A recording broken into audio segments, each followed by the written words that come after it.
अंग्रेजी शासन के दौरान आज़ादी की बात करना गुनाह माना जाता था। इससे लोग चाह कर भी डर के मारे घर के अंदर भी आज़ादी आंदोलन के समर्थन में आपस में बातें करने से कतराते थे। देश प्रेम के जज्बे से भरपूर ऐसे दीवानों की भी कमी नहीं थी जो अंग्रेजों की प्रताड़ना की परवाह न करके आज़ादी की अलख जगाने के लिए सदैव तत्पर रहते थे। हैरानी की बात है, अंग्रेजी शासन के दौरान देशवासियों पर ढाए गए जुल्म की कहानी लोग भूलते जा रहे हैं। अंग्रेजों ने भारत के राजा महाराजाओं को भ्रष्ट करके भारत को गुलाम बनाया। उसके बाद उन्होंने योजनाबद्ध तरीके से भारत में भ्रष्टाचार को बढ़ावा दिया और भ्रष्टाचार को गुलाम बनाए रखने के प्रभावी हथियार की तरह इस्तेमाल किया। देश में भ्रष्टाचार भले ही वर्तमान में सबसे बड़ा मुद्दा बना हुआ है, लेकिन भ्रष्टाचार ब्रिटिश शासन काल में ही होने लगा था, जो हमारे राजनेताओं को विरासत में देकर गए।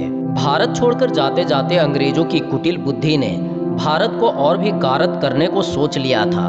इसीलिए एक लंबे अरसे से षड्यंत्र पूर्वक इस देश में नफरत फैलाना शुरू कर दिया था। भारत को विभाजन की आग में झोंकने की कुटिल योजना पहले से ही उन्होंने बना रखी थी। इतनी अधिक अराजकता इस देश में अंग्रेजों के आने से पहले कभी नहीं थी।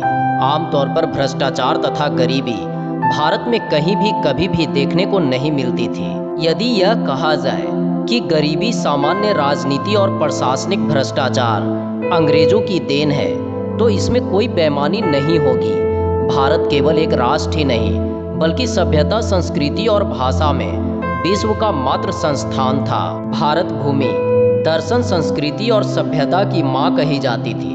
विश्व का ऐसा कोई श्रेष्ठता का क्षेत्र नहीं था जिसमें भारत ने सर्वोच्च स्थान न हासिल किया हो। चाहे वह वस्त्र निर्माण हो, आभूषण और जवाहरात का क्षेत्र हो, कविता और साहित्य का क्षेत्र हो, बर्तनों और महान वास्तुशिल्प का क्षेत्र हो, या समुद्री जहाज का निर्माण क्षेत्र हो, हर क्षेत्र में भारत ने दुनिया को प्रभावित किया था। जब अंग्रेज भारत आए तो उन्होंने राजनीतिक दृष्टि से कमजोर लेकिन आर्थिक दृष्टि से अत्यंत वैभव और ऐश्वर्य संपन्न भारत को पाया।